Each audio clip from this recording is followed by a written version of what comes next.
हो गया था फुर्र। और अब खबर विस्तार से। रायपुर से बड़ी खबर आपको, राजनांदगांव का पहले मामला आपको बता दें। फर्जी दस्तावेज बनाकर, और रायपुर की हम पहले बात कर लें। पुलिस के नोटिस का आज जवाब बीजेपी की तरफ से दिया जाना है। प्रदेश अध्यक्ष अरुण साव के नेतृत्व में जो सभी बीजेपी के कार्यकर्ता हैं वो थाने जाएंगे। बिरनपुर मामले में सोशल मीडिया में पोस्ट का आरोप है। नफरती पोस्ट करने पर बीजेपी नेताओं पर यह आरोप है और पुलिस ने बीजेपी नेताओं को नोटिस जारी किया था। 1 बजे एकात्म परिसर से सिविल लाइन थाने जाएंगे सभी। रायपुर से बड़ी खबर आपको बता दें। आज बीजेपी बिरनपुर के मामले में दरअसल बीजेपी नेताओं को नोटिस जारी किया गया था हेट पोस्ट, नफरत बढ़ाने वाली पोस्ट को लेकर। तो आज अरुण साव के नेतृत्व में तमाम जो बीजेपी कार्यकर्ता हैं वो सिविल लाइन थाने पहुंचेंगे। एकात्म परिसर से सिविल लाइन थाने तक बेमेतरा के बिरनपुर में भड़की हिंसा और उसके बाद जो सोशल मीडिया पर पोस्ट किया जा रहा था, जो बयान दिए जा रहे थे, उसे लेकर ये पूरा मामला है। पुलिस के नोटिस का जवाब देने के लिए बीजेपी के प्रदेश अध्यक्ष अरुण साव पूरा लाव लश्कर लेकर जाएंगे।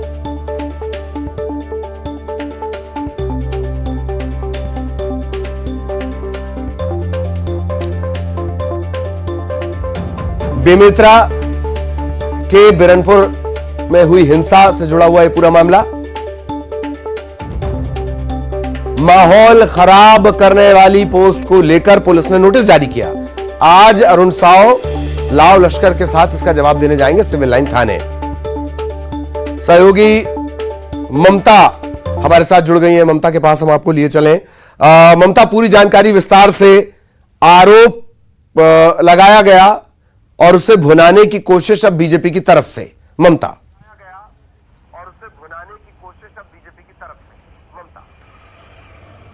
बिल्कुल, देखिए, बिरनपुर मामले को लेकर जो संजय श्रीवास्तव हैं और केदार गुप्ता और समेत कुछ अन्य जो नेता हैं उनको नोटिस जारी हुआ था और उन पर ये आरोप है कि बिरनपुर मामले को लेकर इन्होंने दंगा भड़काने की कोशिश की और सोशल मीडिया पे या वीडियो बाइट के जरिए इस तरह के बयान जारी किए या इस तरह के पोस्ट किए जिसके जरिए लोगों के बीच में दो सांप्रदायिक जो हिंसा है वो भड़के।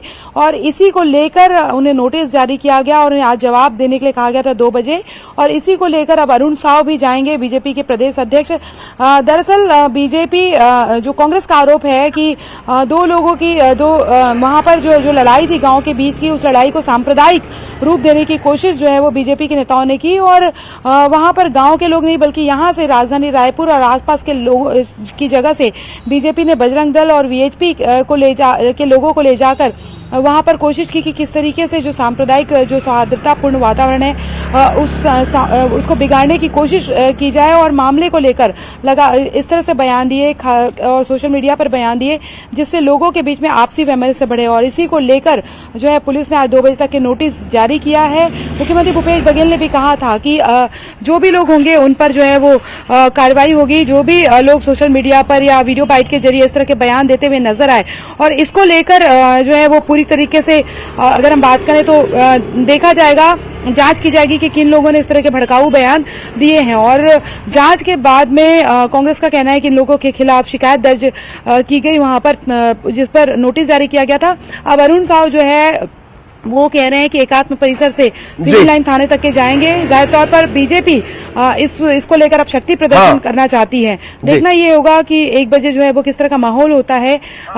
जी जी जी, चलिए, बहुत बहुत धन्यवाद ममता आपका इस तमाम जानकारी के लिए। सहयोगी ममता विस्तार से जानकारी दे रही थी, लगातार इस पर नजर बनी हुई है। अब इंदौर का रुख करेंगे। चुनाव से पहले हिंदू राष्ट्र पर सियासत। संतों के बाद मंत्री भी हिंदू राष्ट्र की वकालत कर रही है। मंत्री उषा ठाकुर का बयान, भारत हिंदू राष्ट्र है, हिंदुत्व एक जीवन पद्धति है, बेहतर तरीके से जीना है अगर तो वो हिंदुत्व को अपनाए। अल्पसंख्यक हिंदुस्तान में ज्यादा सुरक्षित है, सम्मानित है, बहुत अच्छी बात है। अभी अभी इन सब ने डॉक्टर बाबा साहेब अंबेडकर को जाकर नमन किया है। अभी अभी हिंदू राष्ट्र तो ये है ही। मैं बार बार आप सबसे भी आग्रह करती हूँ कि आप चौथे प्रहरी हो मेरे साथियों, आप सुप्रीम कोर्ट की परिभाषा क्यों नहीं पढ़ते कि हिंदुत्व तो जीवन पद्धति है, विश्व में जिसको बेहतर तरीके से जीना वो हिंदुत्व अपनाए। ये कोई जाति मत पंथ की परिभाषा नहीं है। जो बेहतर तरीके से प्रकृति पर्यावरण के साथ संतुलन बना के जीना चाहता है वो हिंदू है। संविधान सभी का सम्मान है। यहाँ कौन सा धर्म ऐसा है जिसको सम्मान और सुरक्षा, जितने मेरे अल्पसंख्यक भाई हिंदुस्तान में सुरक्षित और सम्मानित है वो खुद जानते हैं कि पाकिस्तान में क्या स्थिति है। हिंदू राष्ट्र तो ये है ही। तो सहयोगी अरुण भी आपको नजर आ रहे होंगे, अरुण के पास हम आपको लिए चलते हैं। अरुण, हिंदू राष्ट्र की फिर से बात शुरू कर दी गई है, चुनावी सीजन भी है और याद आता है कि अभी की बात है जब सभी ने बाबा साहेब को नमन किया था। अरुण,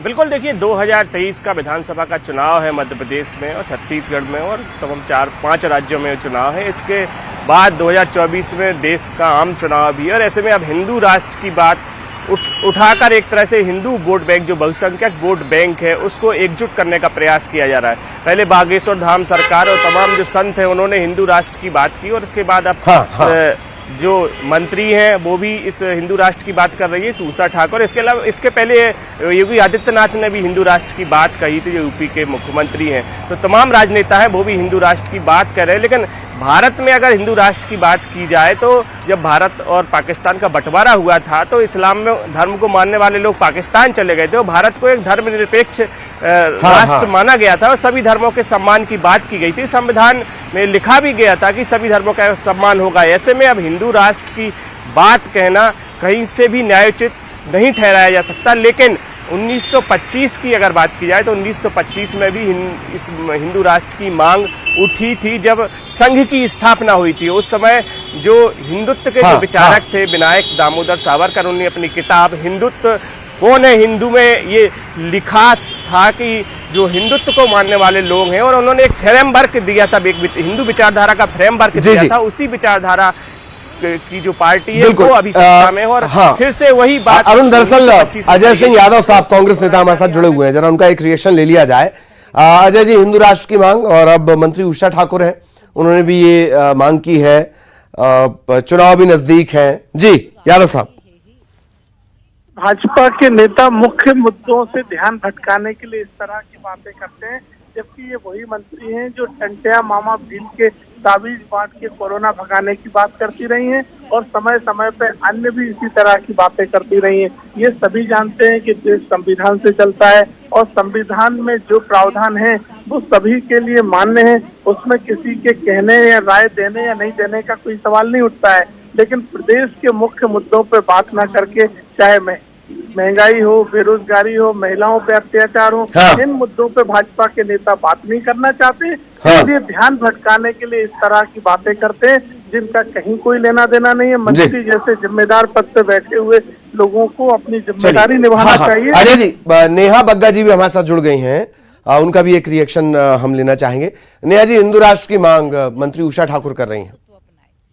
देखिए, हम पहले से ही हिंदू राष्ट्र हैं और ये तो स्पष्ट सुप्रीम कोर्ट ने कह दिया है कि ये पद्धति है जीवन जीने की, वे ऑफ लाइफ है। मुझे लगता है कि कांग्रेसी जो हिंदुओं को आतंकवादी बताते हैं, जो भगवा टेररिज्म को गढ़ने में लगे रहते हैं, जो हिंदुओं को बोको हराम कह देते हैं, जी जी सुन रहे हैं आपको नेहा जी, उसमें विचारने की जरूरत है। उन्हें इन चीजों पे आपत्ति होती है, वही प्रश्न उठाते हैं, क्योंकि हमारा जो आचार विचार है, जिस प्रकार से हमारा जीवन जीने की पद्धति है, वो तो हिंदू राष्ट्र वाली ही है और ये वे ऑफ लाइफ है। जी हाँ, अजय जी बोलिए, आप कुछ बोलना चाह रहे हैं प्लीज। नेहा जी, फिर आपकी सरकार संविधान संशोधन लाके हिंदू राष्ट्र घोषित क्यों नहीं कर देती है? इन मुद्दों पे क्या राजनीति करते रहोगे, कभी कदम नहीं उठाओगे? यही कांग्रेसियों को समझने की तो लाइए ना संविधान संशोधन। राष्ट्र ये मुद्दे केवल आप राजनीति के लिए करते हैं, आप किसी धर्म जात बिरादरी से लेना देना नहीं है। आप जैसे मैं वाजिब सवाल पूछ रहा हूँ ललित जी, देखिए संविधान में संशोधन क्यों नहीं ले आते? तो आपको ये समझ में आ जाएगी बात। आप देखिए कि संविधान में हमारी जो आपके दिमाग में इस प्रकार का जो कंफ्यूजन है, संविधान में जो वर्तमान प्रावधान है जिनके तहत आप कहते हैं देश ऑलरेडी हिंदू राष्ट्र है, तो वो प्रावधान तो कांग्रेस की सरकारों ने किए हुए हैं, सुप्रीम कोर्ट आपकी पार्टी का क्या लेना देना है? नेहा जी, अजय जी चलिए चलिए रोक देते हैं थोड़ी देर के लिए। बहुत बहुत धन्यवाद आप दोनों का हमारे साथ जुड़ने के लिए, और अरुण हमारे साथ लगातार बने रहे। अरुण आपका भी बहुत बहुत धन्यवाद। चुनावी साल है, ये चर्चाएं आगे बढ़ेंगी।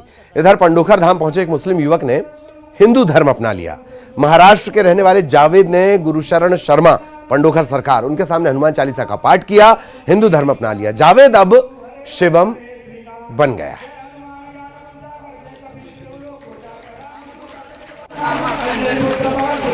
महावीर विक्रम बजरंगी सुमतिवार सुमित केस कंचन वरण विराज सुदेश कांड कुंडल कुंचित हाथ वज्रो तुलसी विराजे कांधे मूचे सुवसा सुवर्ण केसरी नंदते प्रताप महाजगन विद्यावान गुणियाति चातुर रामं काचको कर विहात प्रभु चरित्र सुमेर सा राम लखन सीता मन बसे विश्व रूप धरि सिंह दिखावा विकट रूप धरि लंक जरा भीम रूप धरि असुर सारे रामचंद्र जी का लाए संजीवन लखन जी आते सिर रघुवीर हर्षुरा रघुपति किन्नी बहुत बड़ाई तमाम प्रिय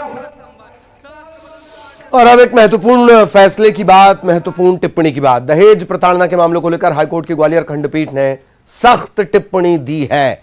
अदालत ने कहा है कि घरेलू विवाद को दहेज प्रताड़ना का रूप देना कानून का दुरुपयोग है, ऐसे केस खारिज किए जाएं। भिंड में दर्ज दहेज प्रताड़ना के मामले की सुनवाई के दौरान हाईकोर्ट ने टिप्पणी की। साल 2021 में भिंड में मेनका शर्मा ने शादी के 7 साल बाद दहेज प्रताड़ना का केस दर्ज कराया। अपनी एफआईआर में इसने भोपाल में रहने वाले चाचा ससुर, चाची ससुर, उनकी बेटी और भतीजे का नाम भी दर्ज करवा दिया। सुनवाई के दौरान अदालत ने कहा कि जो साथ में रहते नहीं हैं वो दहेज के लिए प्रताड़ित कैसे कर सकते हैं। इसके बाद हाईकोर्ट ने दहेज प्रताड़ना की एफआईआर निरस्त कर दी। सुनवाई के बाद हाईकोर्ट ने दहेज प्रताड़ना की एफआईआर निरस्त करने के साथ साथ ये कहा कि छोटे मोटे विवाद को दहेज प्रताड़ना का रूप देकर पूरे परिवार को फंसा देना यह दुरुपयोग है।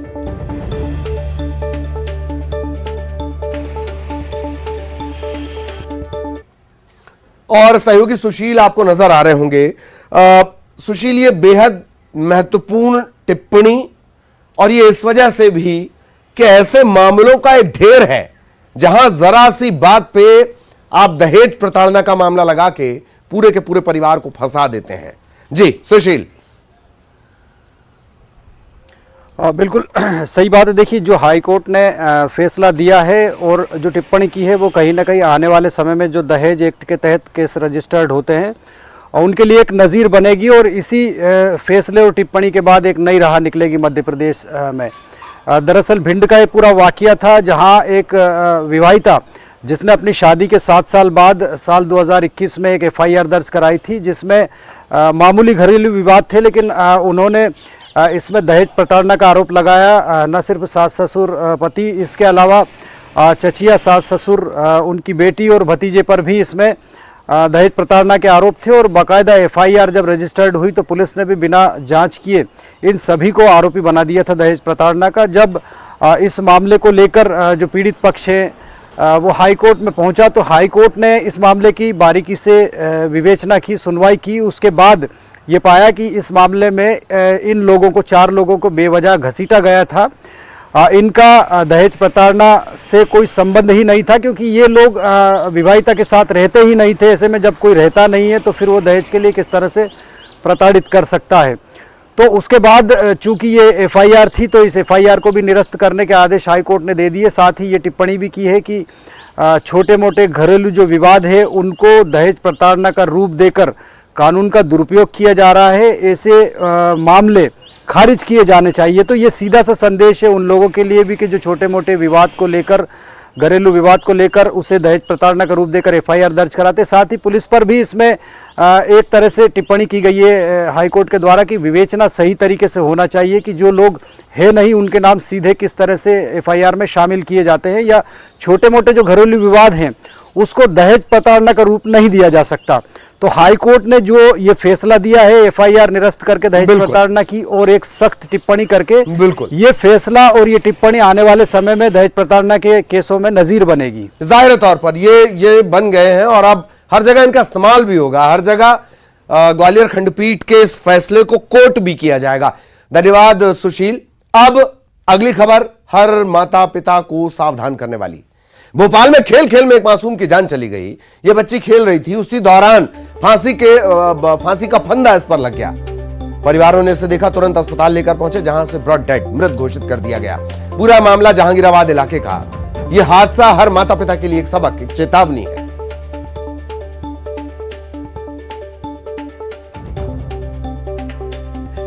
सहयोगी रंजना के पास हम आपको लिए चलेंगे।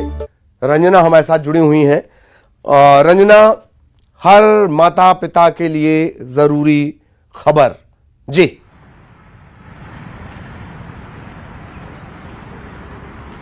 जिले तो शुरुआती स्तर पर अगर जो बातें निकलकर सामने आ रही उसमें यही कहा जा रहा है कि खेल खेल में बच्ची की जान चली गई है, लेकिन इस पूरे मामले में क्या कुछ स्पष्ट बातें हैं। फिलहाल जब इस पूरे मामले में जांच पड़ताल होगी उसके बाद ही ये कह पाना स्पष्ट होगा कि बच्ची की खेल खेल में जान गई है या फिर इस तरह से जान जाने के पीछे कोई और कारण रहा होगा। इस बात को लेकर पहले जांच पड़ताल की जाएगी, फिर उसके बाद ही जो स्थितियां स्पष्ट हो पाएंगी कि आखिर बच्ची कौन सा खेल खेल रही थी और फांसी का फंदा अगर उसने बनाया तो किस खेल के लिए उसने बनाया, और घर में जब वो अपने कमरे में इस तरीके का फंदा बना रही थी तो इसके पीछे इसके घर में कौन कौन लोग मौजूद थे और क्या बच्ची के पास 10 मिनट पहले या इससे पहले कोई बातचीत करने के लिए गया था या नहीं गया था, बच्ची कितनी देर पहले कमरे में थी। तो इन तमाम बिंदुओं पर अभी पूरी स्थिति स्पष्ट नहीं है, इसीलिए इस पूरे मामले को लेकर अभी जब चीजें जांच पड़ताल होगी उसके बाद ही क्लियर हो पाएगा कि वाकई ये खेल खेल में बच्ची की जान गई है या फिर बच्ची ने वाकई आत्महत्या की है। इस पूरे मामले में फिलहाल पुलिस विवेचना होगी और उसके बाद ही इसके पीछे के जो सही कारण है उनका खुलासा हो सकेगा। लेकिन फिलहाल परिजन अभी इस स्थिति में नहीं है कि वो इस पूरे मामले को लेकर कुछ भी बात बता सके या स्थिति स्पष्ट करे, लेकिन अभी शुरुआती स्तर पर जो चीजें निकलकर सामने आ रही है वो यही बताई जा रही है कि खेल के दौरान ही बच्ची ने फांसी का फंदा बनाया था और उसी दौरान बच्ची की जान चली गई है। लेकिन जब इस पूरे मामले में पुलिस की जांच होगी उसके बाद ही सारे जो कारण है वो स्पष्ट हो सकेंगे कि आखिर कौन सा गेम है, बच्ची खेल रही थी, कितने बच्चों के साथ थी, क्या अकेले थी, अगर अकेली थी तो ऐसा कौन सा खेल है जब उसने फांसी लगाने की सोची, तो वाकई कोई मानसिक रूप से तो कहीं वो परेशान नहीं थी या इसके पीछे कोई और वजह तो नहीं थी। तो इन सब चीजों की पुलिस जांच होगी, उसके बाद ही कारण स्पष्ट हो सकेंगे। ललित, बिल्कुल बिल्कुल ये बात सही है, हालांकि अभी पड़ताल होनी बाकी है क्योंकि माता पिता की स्थिति ऐसी नहीं है कि वो सवालों का जवाब दे सके। धन्यवाद रंजना। बड़ी खबर अंबिकापुर से, कोरोना संक्रमित एक मरीज की मौत हो गई। जिले में कोरोना संक्रमितों की संख्या बढ़कर 92 पहुंच गई है, 8 कम 100। एक्टिव केसेस की बात कर ली जाए तो उनकी संख्या थोड़ी कम हुई है। संक्रमितों की संख्या बढ़ने से स्वास्थ्य विभाग की चिंता बढ़ गई है।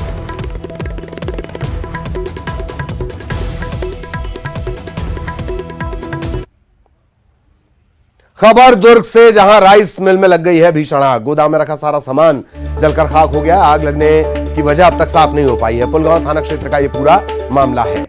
दुर्ग में एक गोदाम में राइस मिल में भीषण आग लग गई और इस दौरान जो गोदाम में सारा सामान रखा था वो जलकर राख हो गया। वजह अब तक साफ नहीं हो पाई है। दुर्ग के पुलगांव थाना क्षेत्र का यह पूरा मामला।